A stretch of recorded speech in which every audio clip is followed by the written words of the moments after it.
Jules Verne. Voyage au centre de la Terre. Chapitre 44.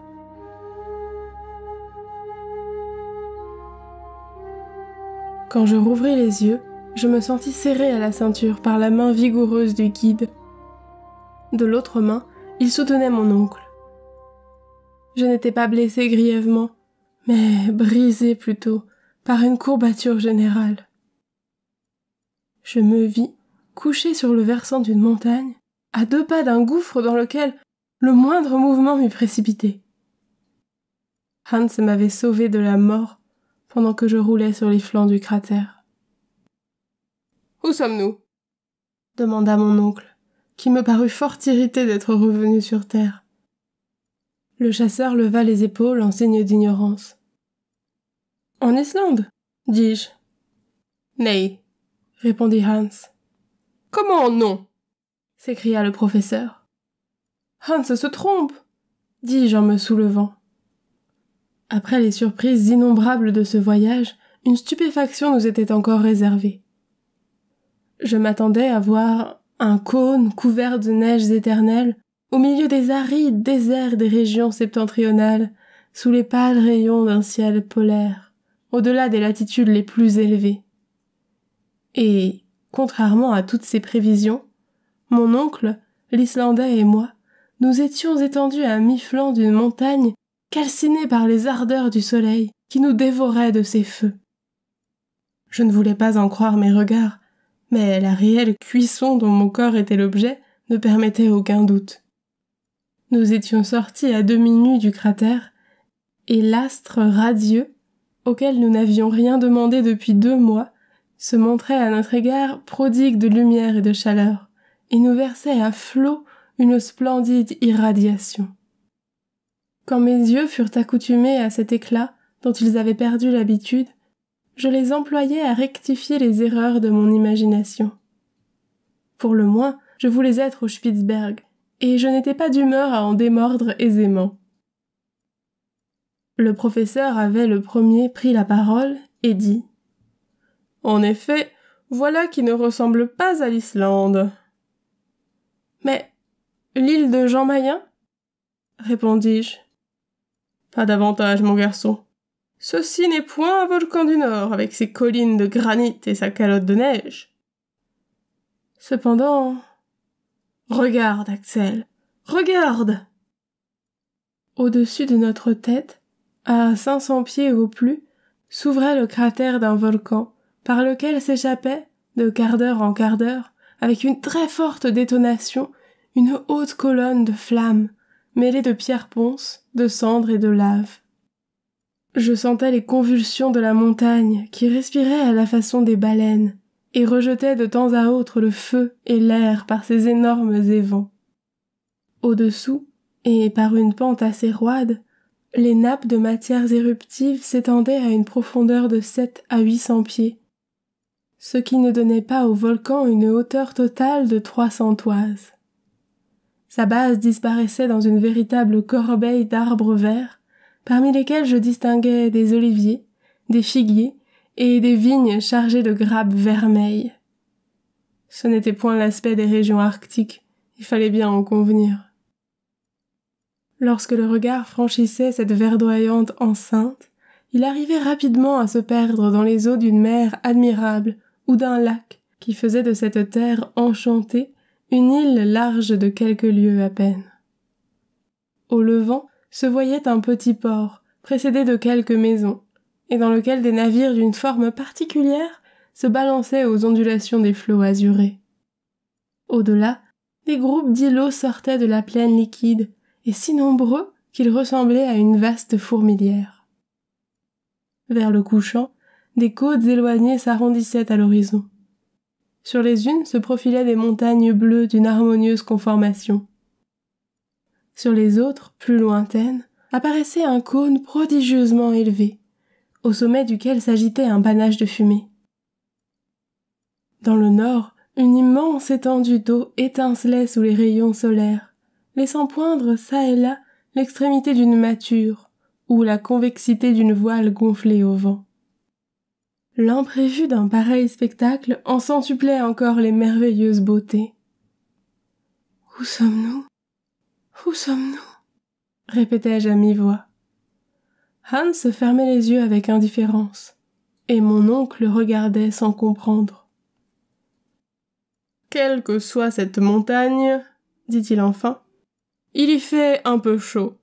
Les explosions ne discontinuent pas, et ce ne serait vraiment pas la peine d'être sorti d'une éruption pour recevoir un morceau de roc sur la tête. Descendons, et nous saurons à quoi nous en tenir. D'ailleurs, je meurs de faim et de soif. » Décidément, le professeur n'était point un esprit contemplatif. Pour mon compte, oubliant le besoin et les fatigues, je serais resté à cette place pendant de longues heures encore. Mais il fallut suivre mes compagnons. Le talus du volcan offrait des pentes très roides. Nous glissions dans de véritables fondrières de cendres, évitant les ruisseaux de lave qui s'allongeaient comme des serpents de feu. Tout en descendant, je causais avec volubilité, car mon imagination était trop remplie pour ne point s'en aller à parole. « Nous sommes en Asie, m'écriai-je, sur les côtes de l'Inde, dans les îles Malaises, en pleine Océanie. Nous avons traversé la moitié du globe pour aboutir aux antipodes de l'Europe. »« Mais la boussole, » répondait mon oncle. « Oui, la boussole, » disais-je d'un air embarrassé. « À l'en croire, nous avons toujours marché au nord. »« Elle a donc menti ?»« Oh, menti ? À moins que ceci ne soit le pôle Nord ? » ?»« Le pôle, non. Mais il y avait là un fait inexplicable. Je ne savais qu'imaginer. Cependant, nous nous rapprochions de cette verdure qui faisait plaisir à voir. La faim me tourmentait, et la soif aussi. Heureusement, après 2 heures de marche, une jolie campagne s'offrit à nos regards, entièrement couverte d'oliviers, de grenadiers et de vignes qui avaient l'air d'appartenir à tout le monde. D'ailleurs, dans notre dénuement, nous n'étions point gens à y regarder de si près. Quelle jouissance ce fut de presser ces fruits savoureux sur nos lèvres et de mordre à pleines grappes dans ces vignes vermeilles. Non loin, dans l'herbe, à l'ombre délicieuse des arbres, je découvris une source d'eau fraîche, où notre figure et nos mains se plongèrent voluptueusement. Pendant que chacun s'abandonnait ainsi à toutes les douceurs du repos, un enfant apparut entre 2 touffes d'oliviers. « Ah !» m'écriai-je, « un habitant de cette heureuse contrée !» C'était une espèce de petit pauvre, très misérablement vêtu, assez souffreteux, et que notre aspect parut effrayer beaucoup. En effet, demi-nus, avec nos barbes incultes, nous avions fort mauvaise mine. Et, à moins que ce pays ne fût un pays de voleurs, nous étions faits de manière à effrayer ses habitants. Au moment où le gamin allait prendre la fuite, Hans courut après lui et le ramena, malgré ses cris et ses coups de pied. Mon oncle commença par le rassurer de son mieux et lui dit en bon allemand : « Quel est le nom de cette montagne, mon petit ami ?» L'enfant ne répondit pas. « Bon, » dit mon oncle, « nous ne sommes point en Allemagne. » Et il refit la même demande en anglais. L'enfant ne répondit pas davantage. J'étais très intriguée. « Est-il donc muet ?» s'écria le professeur, qui, très fier de son polyglottisme, recommença la même demande en français. Même silence de l'enfant. « Alors, essayons de l'italien, » reprit mon oncle, et il dit en cette langue. « Dove noi siamo ?» Oui, où sommes-nous ? répétai-je avec impatience. L'enfant de ne point répondre. « Ah ça ! Parleras-tu » s'écria mon oncle, que la colère commençait à gagner, et qui secoua l'enfant par les oreilles. « Come si noma questa isola ?» « Stromboli » répondit le petit pâtre, qui s'échappa des mains de Hans et gagna la plaine à travers les oliviers. Nous ne pensions guère à lui, le Stromboli. Quel effet produisit sur mon imagination ce nom inattendu? Nous étions en pleine Méditerranée, au milieu de l'archipel éolien de mythologique mémoire, dans l'ancienne Strongyle, où Éole tenait à la chaîne les vents et les tempêtes. Et ces montagnes bleues qui s'arrondissaient au levant, c'étaient les montagnes de la Calabre. Et ce volcan dressé à l'horizon du sud, l'Etna, le farouche Etna lui-même.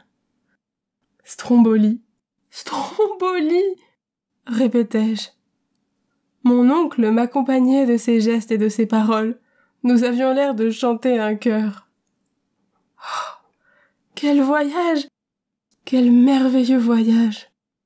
Entrés par un volcan, nous étions sortis par un autre, et cet autre était situé à plus de 1200 lieues du Schneffels, de cet aride pays de l'Islande, jeté aux confins du monde. Les hasards de cette expédition nous avaient transportés au sein des plus harmonieuses contrées de la terre. Nous avions abandonné la région des neiges éternelles pour celle de la verdure infinie, et laissé au-dessus de nos têtes le brouillard grisâtre des zones glacées pour revenir au ciel azuré de la Sicile. Après un délicieux repas composé de fruits et d'eau fraîche, nous nous remîmes en route pour gagner le port de Stromboli. Dire comment nous étions arrivés dans l'île ne nous parut pas prudent. L'esprit superstitieux des Italiens n'eût pas manqué de voir en nous des démons vomis du sein des enfers. Il fallut donc se résigner à passer pour d'humbles naufragés. C'était moins glorieux, mais plus sûr. Chemin faisant, j'entendais mon oncle murmurer. « Mais la boussole qui marquait le nord, comment expliquer ce fait ?» « Ma foi, dis-je avec un grand air de dédain, il ne faut pas l'expliquer, c'est plus facile. Par exemple, un professeur au Johanneum qui ne trouverait pas la raison d'un phénomène cosmique?